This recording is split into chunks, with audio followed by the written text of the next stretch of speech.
Hi friends, வணக்கம். இந்த வீடியோவில் வந்து நம்ம இஞ்சி புளி மிளகா எப்படி செய்யலாம் அப்படிங்கிறது தான் இப்போ உங்க கூட ஷேர் பண்ணிக்க போகிறேன்.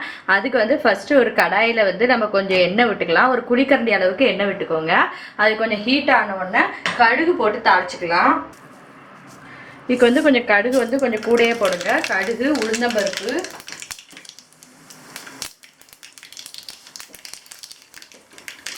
அது கொஞ்சம் நல்லா வெடித்த உடனே ஒரு டேபிள் ஸ்பூன் அளவுக்கு கடலைப்பருப்பு அதையும் போட்டு கொஞ்சம் நல்லா ஃப்ரை பண்ணி விடுங்க. இப்போ வந்து கடுகு நல்லா வெடிச்சிடுச்சு, பருப்பு எல்லாம் வந்து நல்லா ஃப்ரை ஆயிடுச்சு. இப்போ இதில் நம்ம எடுத்து வச்சுக்க ஒரு குத்து கருவேப்பிலையே ஆட் பண்ணிடலாம். கருவேப்பிலை நல்லா பொரிஞ்சதுக்கு அப்புறமா நம்ம எடுத்து வச்சிருக்க மிளகாயும் இஞ்சியையும் இந்த எண்ணெயில் ஆட் பண்ணிடுவோம். நான் வந்து ஒரு 15 பச்சை மிளகாவும் ஒரு துண்டு இஞ்சியும் எடுத்து வச்சுருக்கேன். நீங்கள் உங்களுக்கு எவ்வளோ வேணுமோ அதுக்கு ஏற்ற மாதிரி எடுத்துக்கலாம். இப்போ இதை வந்து கொஞ்சம் எண்ணெயில் வந்து நல்லா ஃப்ரை பண்ணி விட்டுக்கோங்க. அந்த இஞ்சியோட வாசனை வந்து நல்லா வரணும், அந்த அளவுக்கு ஃப்ரை பண்ணிக்கோங்க. ஒரு சின்ன எலுமிச்சப்பழ அளவுக்கு நம்ம புளி எடுத்து தண்ணியில் ஊற போட்டு வச்சுக்கணும். ஒரு 10-15 நிமிஷத்துக்கு ஊற போட்டிங்கன்னா தான் நல்ல சாறு வரும். அதுக்காக இதை வந்து இப்போ நல்லா கரைச்சி எடுத்து வச்சுக்கலாம்.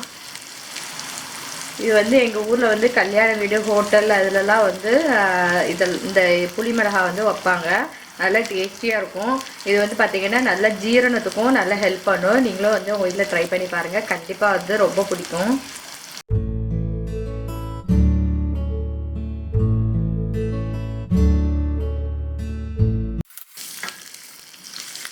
இந்த எண்ணெயிலேயே வந்து கொஞ்சம் மிளகாயும் இந்த இஞ்சியும் வந்து கொஞ்சம் வேகணும். இப்போ வந்து பார்த்தீங்கன்னா கொஞ்சம் நல்லா வதங்கிடுச்சு. இதில் வந்து கொஞ்சமாக வந்து பெருங்காயம் போட்டுக்கோங்க, கொஞ்சம் மஞ்சள் தூள். இப்போ இதில் நம்ம கரைச்சி வச்சுருக்க புளி தண்ணியை ஆட் பண்ணிடலாம். இப்போ இந்த புளி மிளகாய்க்கு ஏற்ற மாதிரி உப்பை வந்து ஆட் பண்ணிடலாம்.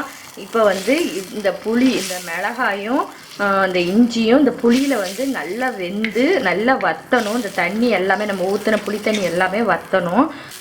அது வரைக்கும் கொஞ்சம் நேரம் வெயிட் பண்ணலாம். இது கொஞ்சம் நல்லா வற்றினதுக்கப்புறமா பார்ப்போம். இப்போ வந்து நம்ம இதை ஓப்பன் பண்ணி பார்க்கலாம். நம்ம ஊற்றுனதில் பாதி தண்ணி வற்றிருக்கு, ஆனால் இன்னும் கொஞ்சம் தண்ணி இருக்குது. இதுவும் கொஞ்சம் வற்றணும். அது இன்னும் ஒரு 10 நிமிஷத்துக்கு அப்படியே இருக்கட்டும். பார்த்திங்கன்னா மிளகாய் கலர்லாம் வந்து வெந்து மாற ஆரம்பிச்சிருச்சு.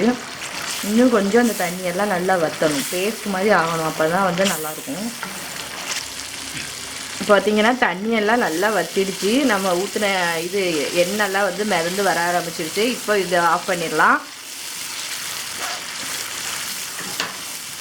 இதில் வந்து லாஸ்ட்டு வந்து உங்களுக்கு காரமாக இருக்கிற மாதிரி இருந்துச்சுன்னா கொஞ்சமாக ஒரு சின்ன துண்டு வெல்லம் போட்டுக்கோங்க. ஏன்னா நம்ம புளி அதிகம் சேர்த்துருக்கிறதுனால வெல்லம் சேர்ப்பாங்க. ஆனால் எங்கள் வீடுகளில் அது சேர்த்து பழக்கம் கிடையாது, அதனால நான் சேர்க்கலை. பார்த்திங்கன்னா நல்ல மிளகாலாம் வந்து நல்ல மையாக வந்து வெந்துடுச்சு.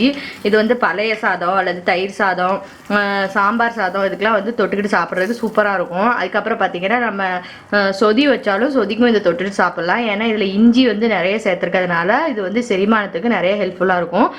இது வந்து நீங்களும் உங்கள் வீட்டில் ட்ரை பண்ணி பாருங்கள், செம்ம டேஸ்டியாக இருக்கும், உங்களுக்கும் ரொம்ப பிடிக்கும். ட்ரை பண்ணி பார்த்துட்டு எப்படி இருக்குன்னு எனக்கு கமெண்ட்ஸில் சொல்லுங்கள். ஓகே ஃப்ரெண்ட்ஸ், நெக்ஸ்ட் வீடியோவில் பார்க்கலாம். தேங்க்யூ.